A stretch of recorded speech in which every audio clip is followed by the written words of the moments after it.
Now this week, this is part 3, Run the Race part 3, and the subtitle is The 3 Ds, letter D. The 3 Ds of the race. Tatlong bagay lang po ang ating tatalakayin ngayon, and I know that we will learn from this. This is so important, ito pong 3 Ds na ito. And we can apply this not only in the race that we are running, but it also in all aspects of our lives. So ma-apply niyo sa pamilya niyo, sa negosyo, sa trabaho, ma-apply niyo po ito. Okay? So let's first go to 1 Corinthians chapter 9, verse 24. 1 Corinthians 9:24. All right? There we go. Sabi po dito, do you not know that those who run in a race all run, but one receives the prize? Again, magkaroon ka ng attitude of the one receiving the prize. Run in such a way that you may obtain it. Okay, next. And everyone who competes for the prize is temperate in all things. Now they do it to obtain a perishable crown. But we, tayo daw, we for an imperishable crown. Therefore, itong gagawin natin, I run, sabi ni Paul, this is me as an example, I run thus, not with uncertainty, thus I fight. Sabihin natin, may laban to. There's a fight, okay? May fight ito. Thus I fight, not as one who beats the air, but I discipline. Sabihin natin, I discipline. Ayan, nako, may disiplina. Isa sabi, ouch, ayoko ng disiplina. But we're going to talk about that today. But I discipline my body and bring it into subjection, lest when I have preached to others, I myself should become disqualified. Sabihin natin lahat, disqualified. Sabihin natin, I don't want to be disqualified. Okay, now this is Paul talking. And he was saying, kung hindi ko didisiplinahin ang sarili ko, maski ako, si Paul mismo, this is Paul, Saint Paul, maski ako, sabi ni Paul, pwedeng ma-disqualify. Alright? So kung siya nag-iingat, tayo rin dapat mag-ingat. Amen po ba? Alright, so this is what we're going to learn. The first D that we're going to learn this morning is about disqualification. Ayan. Now, what is this disqualification all about? Naku, pastora, may nadidisqualify pala. Baka naman ma-disqualify ako, hindi na ako makarating langit. Okay? Now, this is not the case. In the race, you can get disqualified. Only in the race, but not going to heaven. Again, sabi ko po sa inyo, itong race na meron tayo as Christians, not everybody's running this. In fact, many have lived a Christian and died a Christian, not running the race. Did they go to heaven? Yes, definitely they went to heaven because they believed in Jesus Christ. That is the basis of our entry to heaven. Pero kung tanong, sila ba'y may matatanggap na imperishable crown? That I doubt. Okay? If they did not run the race, of course, they will not receive the prize. Amen? So that is the case. So question, Pastora, kung ako ba'y tumatakbo, pagkatapos na disqualify ako, hindi na ako makakatanggap? Hindi na, because you were disqualified. Okay? So before you get thinking of negative things, sasabihin ko po sa inyo, God will not disqualify you. He will never disqualify you. It is God who qualified us. Bakit nga ikaw di-disqualify? Siya nga nag-qualify sa'yo. So, God will never disqualify you, but the problem is, we can disqualify ourselves. Alright? We can disqualify ourselves. And according to Paul, the basis of disqualification is lack of discipline. All right? So before we get to that, again, I would like to emphasize, God qualified you. Sabihin mo, God qualified me. Ayan, kailangan malinaw yan. And this is not about your salvation. You are all going to heaven if you believe in Jesus Christ. It's a done deal. All right? However, we can be disqualified in receiving the crown. Sabi mo sa katabi mo, huwag kang magpapadisqualify. Okay? And the only person that can disqualify you is you yourself. Okay? So ikaw, ang kalaban mo, ikaw. Ayan. So madaling kausap yan kung gagamitin natin ang salita ng Diyos. So again, it is not God who will disqualify you, but we disqualify ourselves when we do not discipline ourselves or use self-control. All right, let me give you a story. I heard a preacher sharing this story. He said when he was younger, nasa high school, college level, meron daw silang football team and he was one of the players. Sabi niya, hindi naman ako kagalingan as a football player, but I was always there. I contribute to the wins of the team. All right? Kaya lang, meron kaming isang team player, isang member who is the star of the team. Talagang pag nandun siya, sigurado panalo sila. Ganon sila kagaling. Ganon kagaling tong tao na to. He had the build of a football player, he had the speed of a football player, and he has that gift. Yung talagang pag tumayo siya doon, yung mga ibang kalaban natatakot na sa kanya kasi alam nila talagang gifted tong football player na to. Alright? So he was highly qualified as a football player. But the problem is, meron po siyang konting problema. Alam niyo po yung problema niya? Ang problema niya, wala po siyang control sa pag-inom ng alak. Alright? So magaling na magaling siyang football player. Kaya lang, every Friday night, he would go out at night and he would drink and drink. Come Saturday, meron po silang laro. Saturday ang laro. Okay? And his teammates would go to his house, sober him up, bibigyan ng kape, bibigyan ng kung ano ng mga timpla para magising siya. Pinupunasan pa dahil andun pa yung amoy ng alak sa kanya. Bibihisan pa siya at gigisingin siya para makapaglaro. At pag naglaro naman, kagaling naman. Talaga namang with his system still down, talaga namang nananalo pa rin. So he was really talented and gifted. But every Saturday, come Saturday, he would always be like that. Right? And one time, there was a time that they had to bail him out of jail. Can you imagine, susunduin pa sa jail. May laro na sila. Asa na siya? Nandun sa jail. Bakit? Nanira ng gamit sa sobrang kalasingan.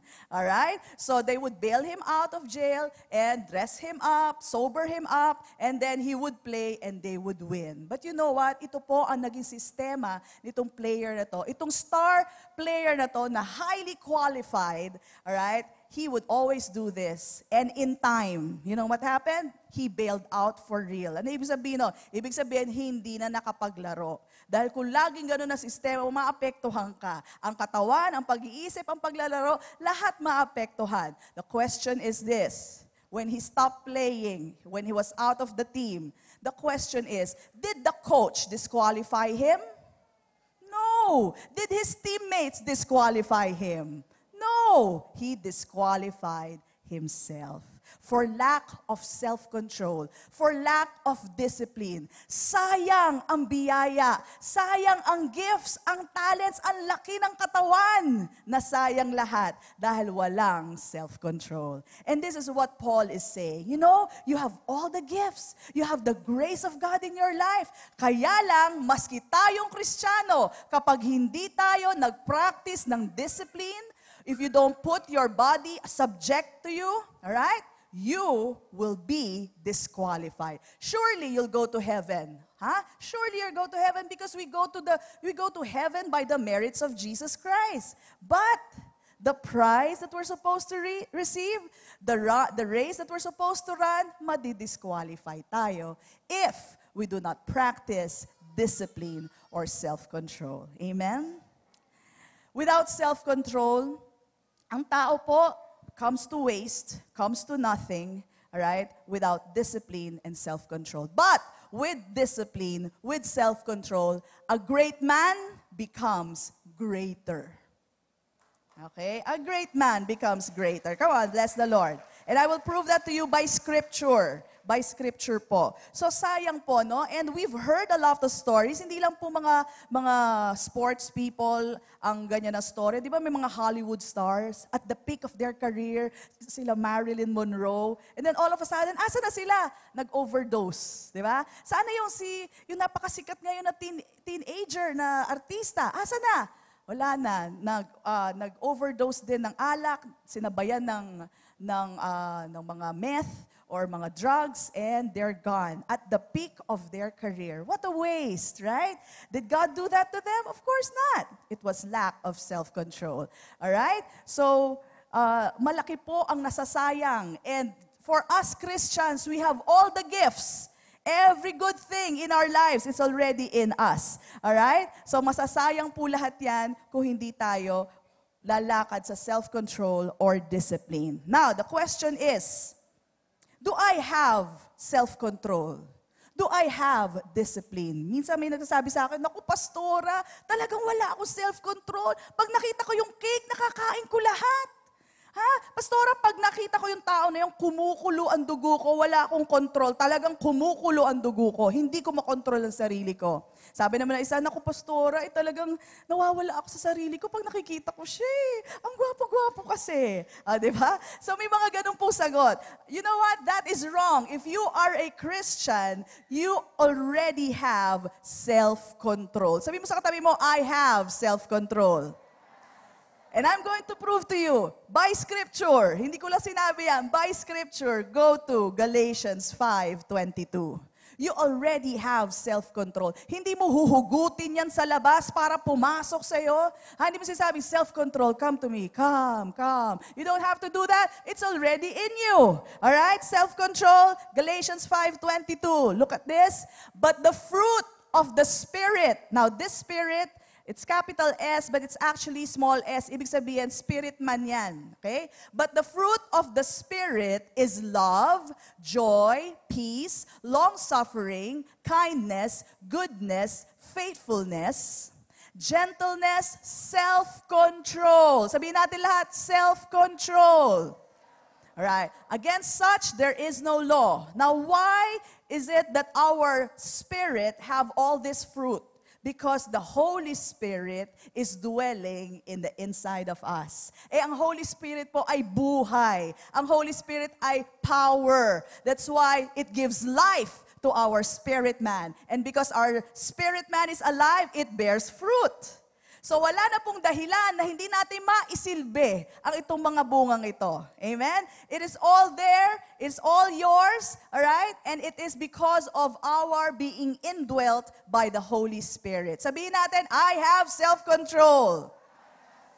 Now, you have to know that. Because if you think you don't have self-control, then anytime talagang, hindi, wala talaga akong self-control eh. What you have to do is to change the way you see things by the truth. And the truth tells us, I have self-control. Amen? Hindi yung, wala akong makitang self-control sa buhay ko eh. Kaya tingin ko wala. Hindi po. Baguhin nyo yung pananaw na yan because your thinking is not aligned with the Word of God. According to the Word of God, you already have self-control. Now, based on that truth, doon ka manggagaling. Everything has to be based on the truth. Kundi, naglalakbay tayo sa mahinang lakaran. Alright? Based on the truth, I have self-control. Now, I'm going to act with self-control. Amen? Alright, so everything has to be based on truth. It's the foundation. It's absolute. Everything changes, but the truth never changes. So maski iba-iba sitwasyon mo, iba-ibang cake ang nasa harap mo, iba-ibang tao ang nasa harap mo, you can still be with self-control. Why? Because it's already in the inside of you. Now, one good thing about this gift that the Lord has given us, itong fruit natin of the Spirit, it's already in us. Hindi mo hugutin sa labas yan para pumasok sa'yo. It's already in us. Now, what you have to do is just to work it out. Sabihin natin lahat, work it out. Okay. So, ibig sabihin, pag work it out, may effort. Ha? Pati yung effort na yon is good for you. Now, sabihin ko sa inyo, ang totoo, mas masarap talaga ang humiga kaysa mag-exercise. Tama? Mas masarap talaga eh. Mas masarap ang humiga kaysa mag-ayos ng kwarto. Tama po ba? Ay, ang sarap. Pwede ba higa na lang? Okay, di ba mas masarap talaga? But we all know that when we stand up, there's more good done. Amen po ba? Do you know that you sit on the computer for a long time and it's bad for you? Ang dami na nakapost na ganyan. Matuto na tayo. It raises the cholesterol level, etc., etc. So, really, yes, it is true that when you lie down, it is more preferable. Mas masarap talaga. Okay? But at the same time, you have to understand, when you stand up, may effort yan. Sabihin natin ulit, effort. May laban yan. Sabihin mo, may laban. But you have to fight it. Alright? Kailangan talaga lalaban tayo. Hindi mo pwede sabihin, ako, may worry ako. Yan na naman ang worry. Hindi, laban. Okay? Kailangan lalabanan mo. It's so easy to sink in worry kesa lumaban sa worry. Diba? Parang yung worry, pahayaan mo lang. Ganun-ganun ka lang. Pero yung lalabanan mo yung worry, hindi. Hindi mangyayari yan. In the name of Jesus Christ, I am healed. In the name of Jesus Christ, I shall rise. In the name of Jesus Christ, I am in good health. Minsan, di ba? Sige, palakpakan niyo ang Panginoon. That's the confession we should have. And sometimes it's so hard to say that. Bakit? Ang sakit pa rin eh. But it is the best thing that you will ever do. Why? You are aligning yourself to the truth, to the Word of God, which is fixed, which is absolute, which has power to change your life. Amen? Praise God. So, sometimes it's easier to not fight and just lie down, take it all in, lahat ng worry. Naisip mo lang, umalis yung anak mo, sunod, hinahanap mo na sa morgue, yung mga ganong klase. Ang daling pag-isipan yung mga bagay na yan. But I tell you, it's the worst thing that you will allow yourselves to do. Okay? May laban yan. Sabi mo sa katabi mo, laban.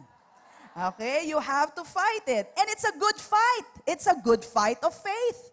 Alright? Hindi yung hinahayaan lang natin. Hindi, laban to kung laban. Ha? Kung kumataray kayo, dito nyo gamitin ang katarayan nyo. Lalaban ako dito. Alright? So, kung matapang tayo, dito natin gamitin ang tapang natin. Praise God. So, yes, it is already in us. God worked it in. The self-control is already in us. You just have to work it out. And yes, there is effort. Yes, may laban. Amen? But it's a good one. It's a good fight of faith. Amen? It's a good fight because in this fight, you always win. Amen? You always win in this kind of fight when you fight it, when you work it out. All right? So, this morning, what are the things that we need to use discipline para hindi tayo ma-disqualify? Alin ba? Ano ba mga bagay ang kailangan kong gamitan ng disiplina? Okay, number 1, discipline over our souls.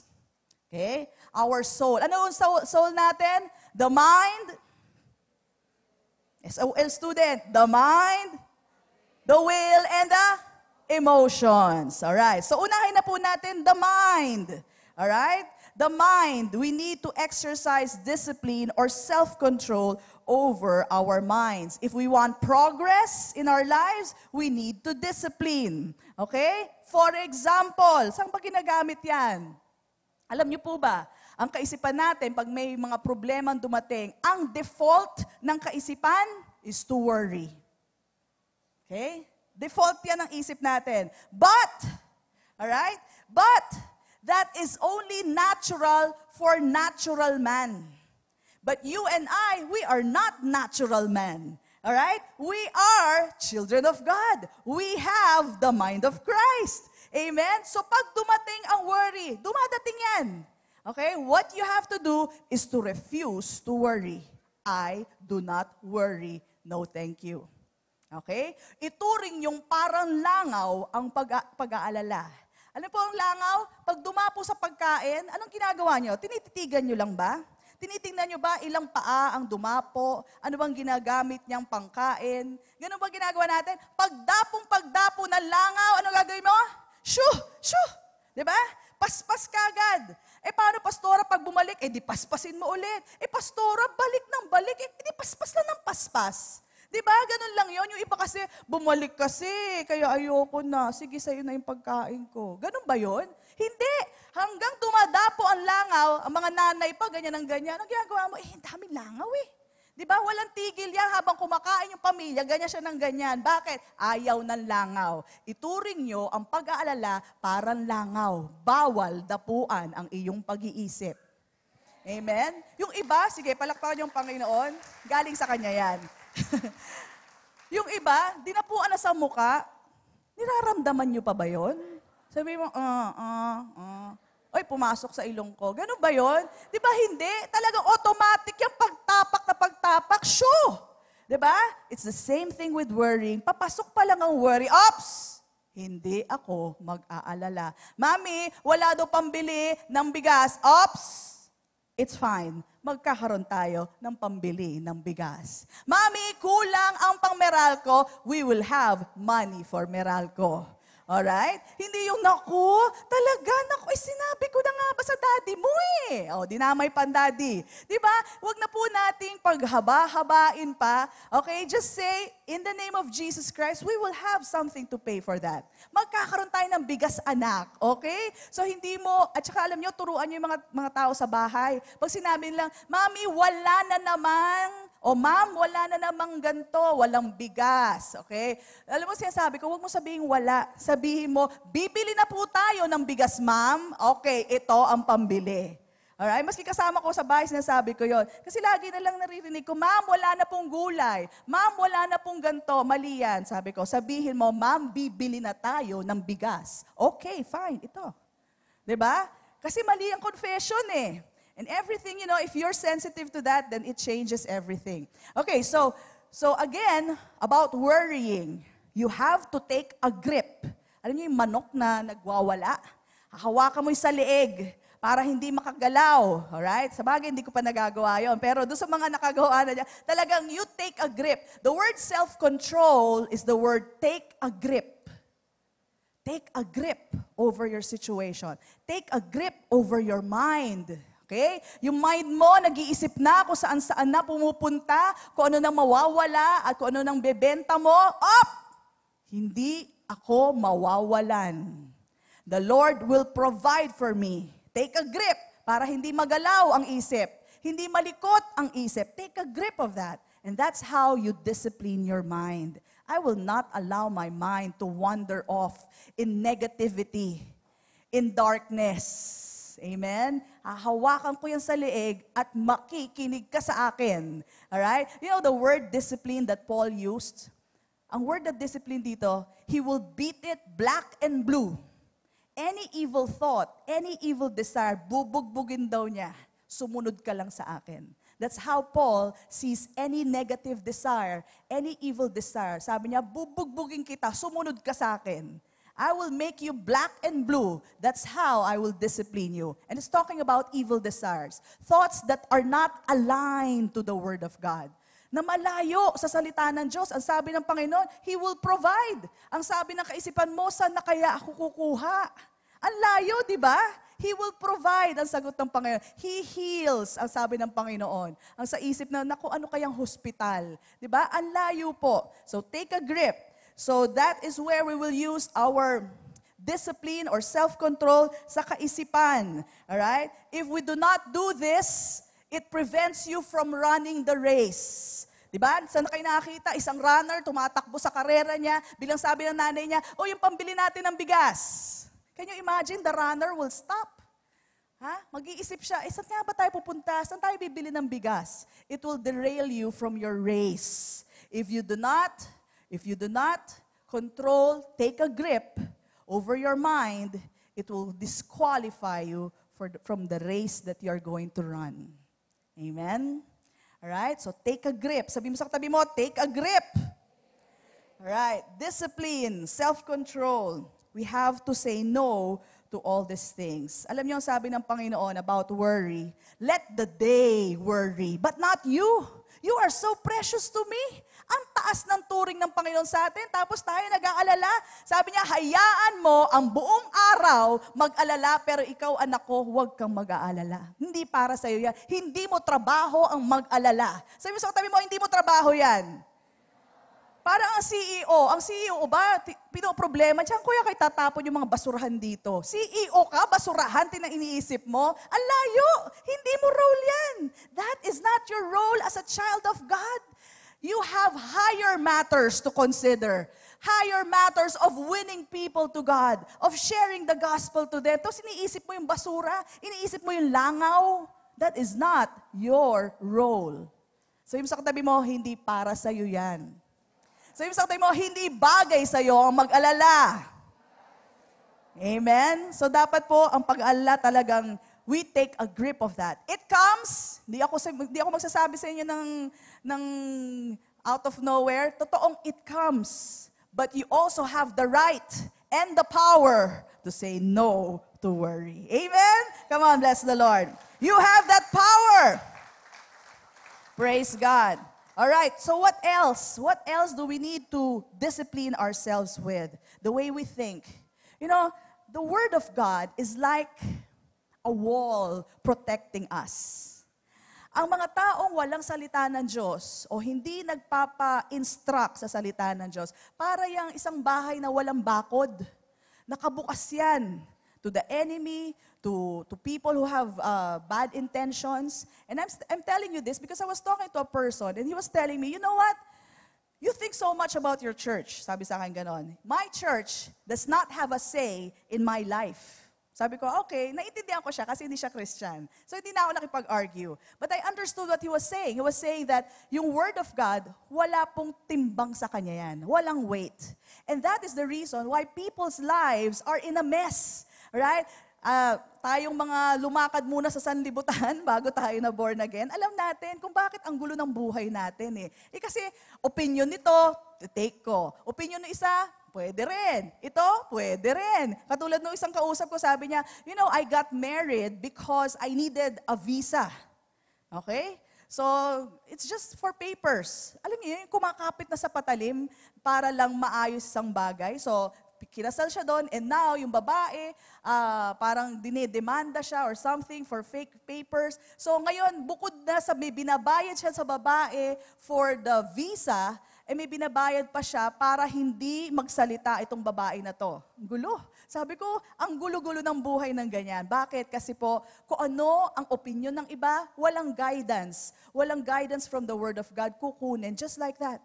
Just like that. Kasi mukhang okay naman. Alright? Mukhang wala naman akong masasagasaan. Payag naman siya na ikakasal kami. Alright? Hindi nyo alam, marami pang underlying problems. If you do it without the guidance of the Word. That is why so precious is the Word to us. And so blessed are we to have the Word to guide us so that hindi tayo magkakamali sa buhay. Amen? Come on, bless Him. The Word is so precious in our lives. Amen? Praise God. All right. What else? So aside from our mind, we also need to have discipline over our emotions. Sabi mo sa katabi mo, huwag kang lalakad sa emosyon. Amen. We cannot be ruled by our emotions. Alright? Ibang tao, pagising sa umaga, ewan ko lang kung nangyayari pa to sa inyo, iba gumigising sa umaga, aga-aga, malungkot kagad. Now, if you feel that way, I tell you, as a Christian, you don't have to obey that feeling. You are not your feelings. You are greater than your feelings. Don't let your feelings, your emotions master you. You master your emotions. Mean to say, if you feel sad in the morning, siguro may manangyari the day before. If you feel sad in the morning, alam niyo sabihin niyo sa sarili niyo, rejoice again, I say to you, rejoice. You command yourself. Alright? You declare the Word of God over yourself. Pastora naman, ang hirap naman nun. Biro mo, lungkot-lungkot ko. Pero susunod po ang inyong emosyon, ang inyong pag-iisip kung i-command nyo. Alright? Bigyan ko kayo ng sample.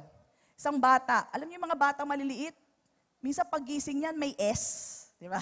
Anong nangyari dyan? May S. Okay, may S. Ang ginagawa ng nanay, nililibang-libang, di ba? Oh, ito lollipop, ito candy. Oh, laro tayo? Ha? Ganyan, ganyan. Ano nangyari? After a few minutes, nagbabago yung bata.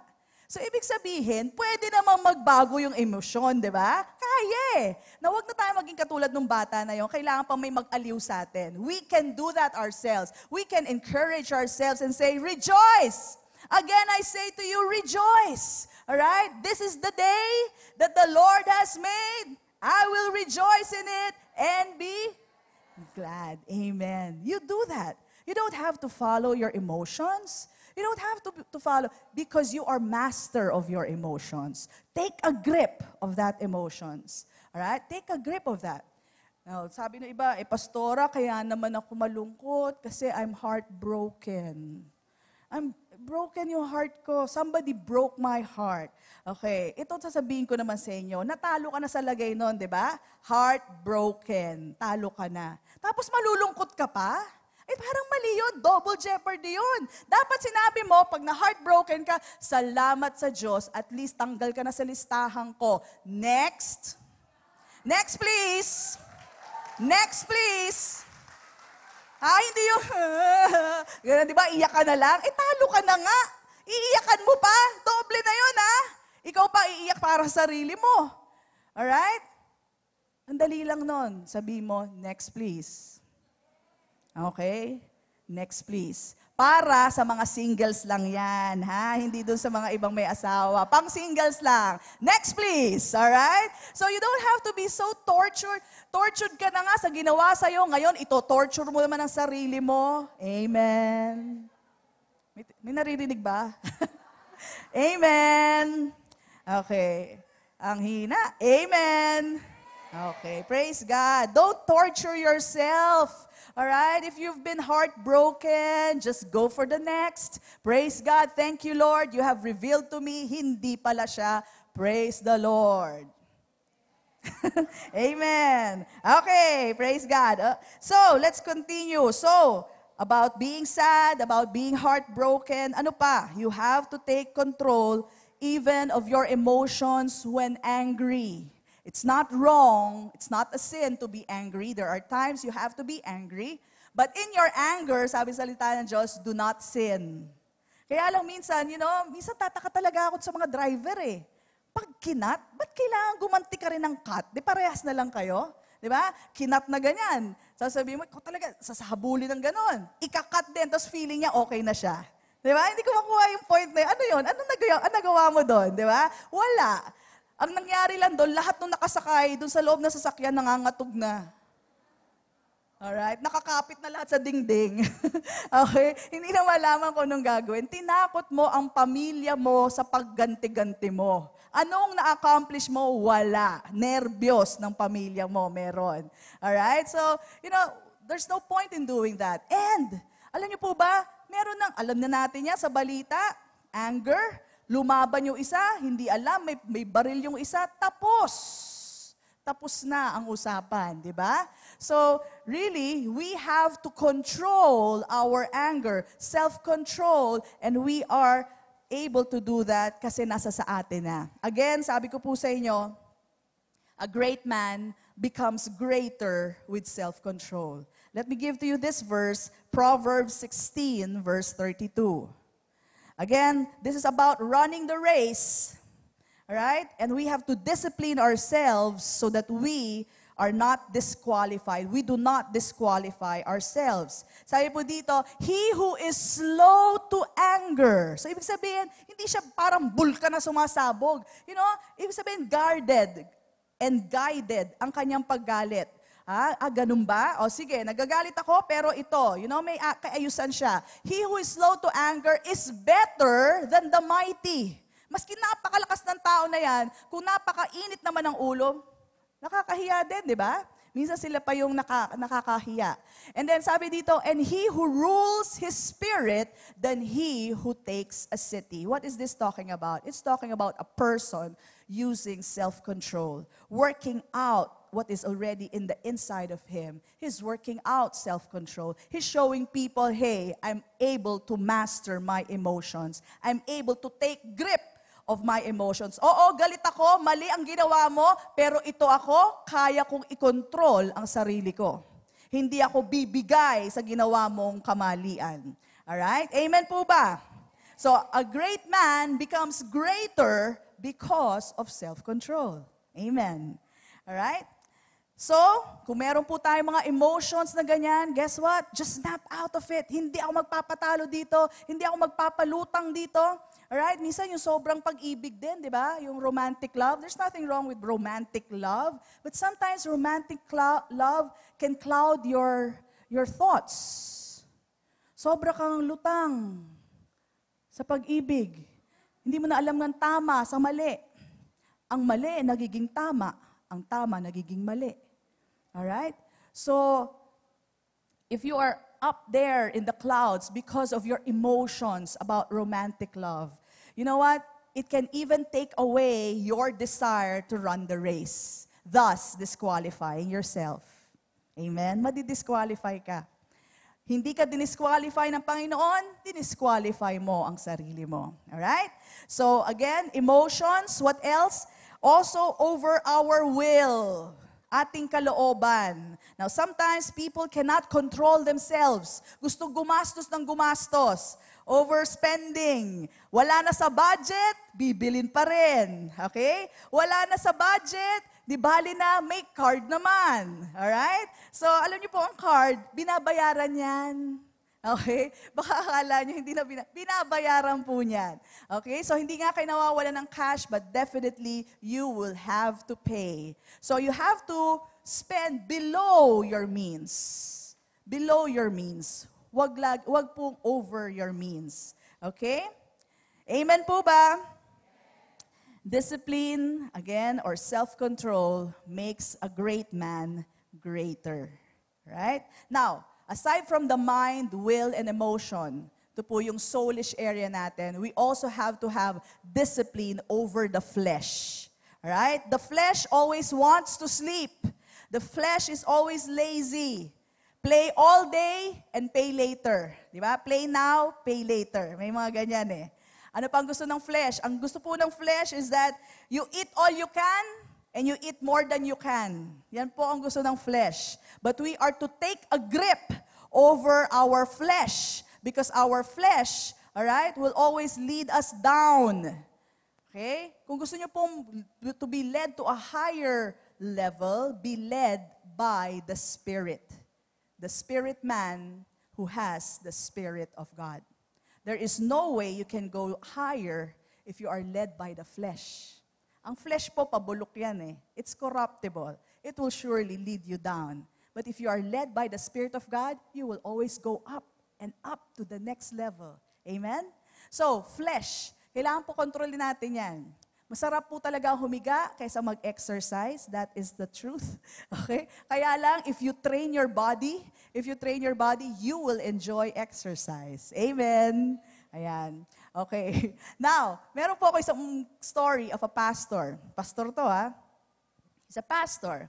Kaya lang, meron po siyang lack of self-control.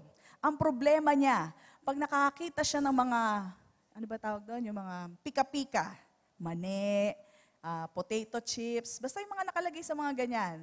Alright? Hindi niya makontrol ang sarili niya. And he would eat that hanggang maubos niya. One time, he visited this old woman, si Lola. Binisita niya. So, tinawag po ng apo si Lola. Ang tagal ni Lola. Nakita ni Pastor, aba, naku, may isang mangkok ng mani. Sabi niya, siguro para sa bisita to. Because he has no self-control, alam niyo, kumuha si Pastor. Yan, kain siya. Ang tagal ni Lola, sige pa rin, kain ng kain. Wala talaga siyang self-control. Kain ng kain, and before long, yung huling peanut, isinusubo niya na, nakita pa siya ni Lola. Ay, Lola, pasensya na kayo, sabi ni Pastor. Naubos ko po itong mani dito. Pasensya na kayo. Sabi ni Lola, ano bang mani? Sabi niya, ay hindi naman ako kumakain ng mani. Alam mo, Pastor, ako'y wala ng ngipin. Ha? Ang paborito ko ay tsokolate. Kaya ang ginagawa ko, sinisip-sip ko na lang yung tsokolate at iniiwan ko yung mani. Asa na nga ba yung mani? Ayun. Dahil po sa walang control, ayan, nakain niya tuloy yung sinipsip ni Lola. Ayan. Okay, it's true. So, you know, when we don't have self-control, it gets us into different kinds of trouble. Imagine, masipsip mo lahat yon, ay makain mo lahat yon, di ba? And it's true. It leads us to, sana man lang isa lang nakain niya, di ba? Okay na yon. Isang mangkok na sinipsip ni Lola. Okay. Hindi pa siya nakahalata. So anyway, again, without self-control, some bad things happen. But with self-control, we will never disqualify ourselves. Amen? Palakpakan nga natin, Panginoon. Thank you, Lord. All right. Now, so we have all this discipline for our flesh, for our minds, but we also discipline ourselves for righteousness. Sabihin natin lahat, for righteousness. Okay? Matthew 6:33. Saan ba itutuon ang ating kaisipan? Kung hindi sa flesh, kung hindi sa kaisipan natin, saan ba dapat? Matthew 6:33 says, "But seek first the kingdom of God and His righteousness, and all these things shall be added unto you." Alright? So, we already are righteous, so hindi mo na madadagdagan ng righteousness mo, because in truth, your righteousness is the same as the righteousness of God. Amen po ba?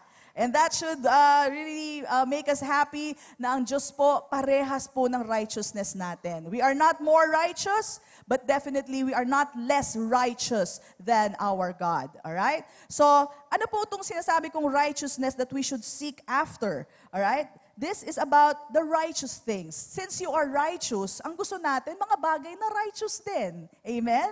Alam nga namang hanapin natin yung kasamaan. We want righteousness. Now, where do we find this? Pastora, napaka-vague po. Ano po ba itong righteousness na to? Romans chapter 3:21.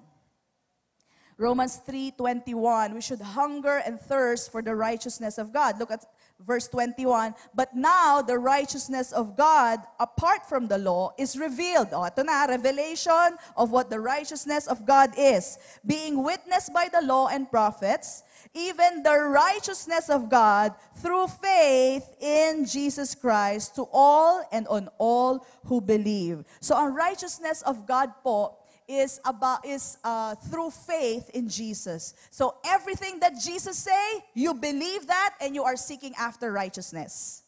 Everything that Jesus instructs, you long for that, you seek for that, and that is righteousness. Yun po ang katuwiran. How do I seek for righteousness? Anong sinasabi ni Jesus? You are seeking after righteousness. Amen? Kuha po ba natin yon? So, we should have hunger and thirst for what Jesus Christ says. Ano ba ang salita niya para sa akin?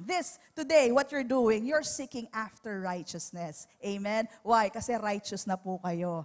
And that's why you want to hear more of God. You want to hear, ano ba yung sinasabi ng Panginoon? Ano ba ang revelation dito? And even today, I'm speaking something and yet you're getting another revelation. It's a word of God spoken to you. That's you desiring and seeking after righteousness. But you know what? Meron ding humahadlang sa pag-seek ng righteousness. Sometimes, when we have so much of some things, nawawala po, o kumbaga nawawala po yung talas or yung sharpness ng desire natin for righteous things. For example, ako po, mahilig maglaro dati. Ayan. Mahilig ako maglaro dati. Alam niyo yung mga bubble burst, yung mga bubble games, yung mga pinuputok-putok sa yung ting, ting, ting. Okay? So, to the point of, medyo na-addict na po ako dyan, na madaling araw na, nagigising si pastor, sabi sa akin, "Ma, 2:00 na, naglalaro ka pa rin." Tatapusin ko, last level. Alam niyo yon, na minsan paggising ko sa umaga, yun ang una kong kinukuha at naglalaro ako ng bubble. Alright? And what effect does it have? It lessens your desire for the word. Okay? Yung mga mahilig maglaro ng LOL dyan, at saka yung mga ibang mga games sa computer. Ano nga pangalan nun?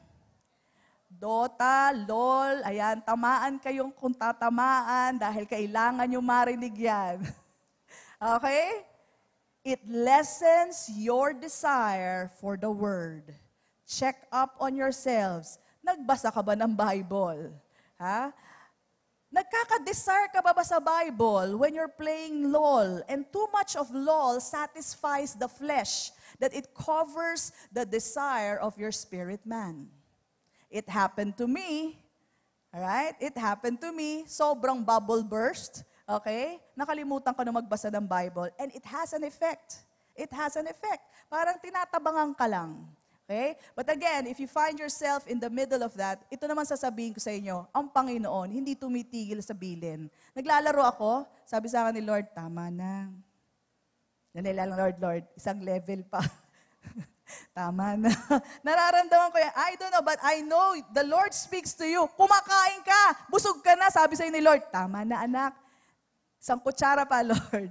Okay? Isang baso pa, Lord. You know, sometimes we hear Him tell us, tama na anak. Not in those words, pero alam mo, in your spirit, tama na anak.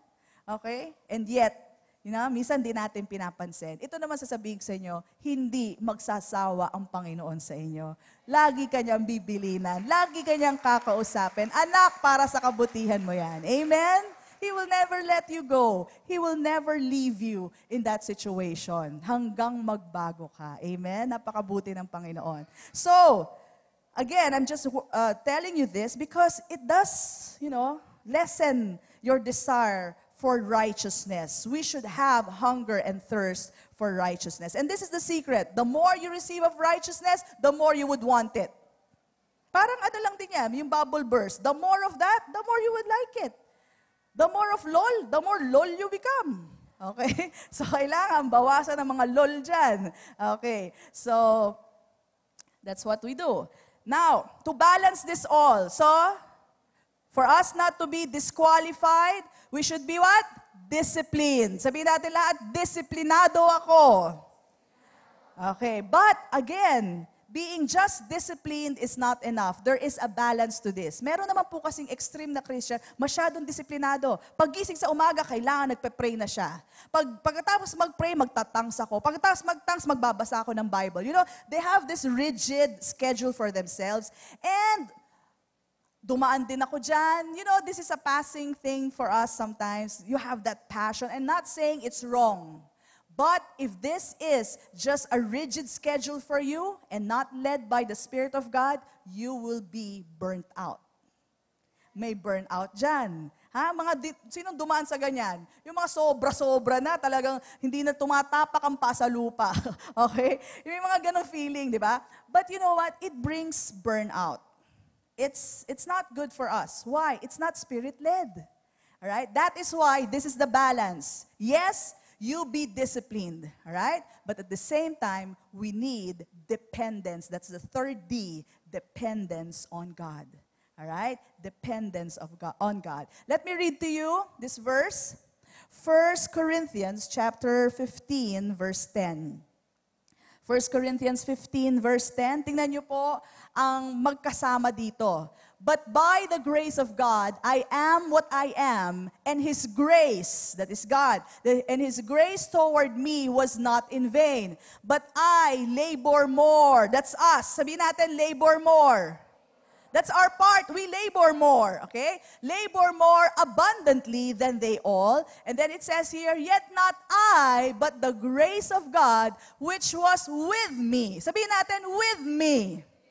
So, ibig sabihin, kasama ka. Pwede bang siya lang? Pwede bang grace lang? No. It has to be you and grace. You have to be together. Meaning to say, grace needs a body that is disciplined, all right, to be able to share the word. Hindi pwedeng ganito, Lord, alam kong mahal mo lahat sila. Alam kong gusto nyo silang ma-born again. Sige, Lord, sila po ay born again nyo. Dito lang ako, Lord. Okay? Hindi ka pumunta para i-share, dala-dala mo yung grace. Hindi bumabagsak ang grace sa tao na parang ambon. Okay? Kailangan kasama ka, pupunta sa mga tao, dala-dala mo ang biyaya niya, disiplinado ka, at i-share mo ang salita sa kanila. Because there are two extremes. Okay? Isang sobrang disciplined, isang extreme naman is sobrang dependent on God. God, do everything. Share the word of God to them, Lord. Biro inutusan si God mag-share ng word sa kanila. Lord, do everything. I know you'll do everything. Kayo na maglaba, kayo na magluto, kayo na sumagot ng exam ko. You be everything to me. All God, none of you. Hindi po pwede yun. Kailangan ng katawan ng biyaya ng Diyos. And your body, the willing bodies, willing vessels, disciplined. All right? Disciplined by you. These are the kind of bodies that God wants. so that you can bring the grace of God to people. Amen? So hindi tayo sa dalawang extreme na yon. Instead, we have them both. We have discipline and we have dependence on God. And by the grace of God, just like what it says here, we will labor more abundantly. All right? We will labor more abundantly. Why? Because it's you and the grace of God working together. And that's what I call greater works. Amen. Come on, bless the Lord. Praise God. So this is actually a very short message. It's about disciplining ourselves so that we will not be disqualified.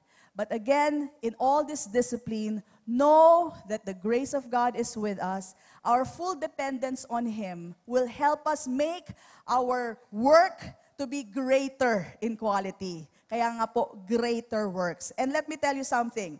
If you, by any chance, sabihin nyo ngayong araw, Pastora, ako yung isa sa mga na-disqualify. Na-disqualify ko talaga yung sarili ko. Pumalpak talaga ako. May nagawa akong masama. And I disqualified myself. Now, this is the truth. If you disqualified yourself, there is a greater truth. That God loves you so much, He will never disqualify you. In His eyes, you are still very much qualified. Come on, son. Come on, daughter. Rise up. All right? Go run your race because you are very much qualified in the eyes of God. Amen? Palakpakan po natin ang Panginoon. God is good. Amen? Napakabuti ng ating Ama. He will always qualify us. And His grace, His mercy is always greater than our mistakes. Always greater than our errors, our sin. So go run the race. Go run the race and win the prize. Amen. Praise God. Thank you for watching the video. We hope you have learned principles from the Word of God that will change your life forever.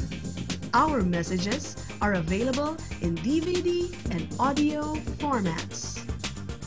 You may contact us at the following phone numbers: 046-471-3516 and 046-515-7459. If you want to sow to assist us in proclaiming the gospel, you may deposit to Jesus Faith Christian Fellowship, BPI Savings Account Number 1283-139235, Nueno Branch, Imus, Cavite. Or you may visit us at our church,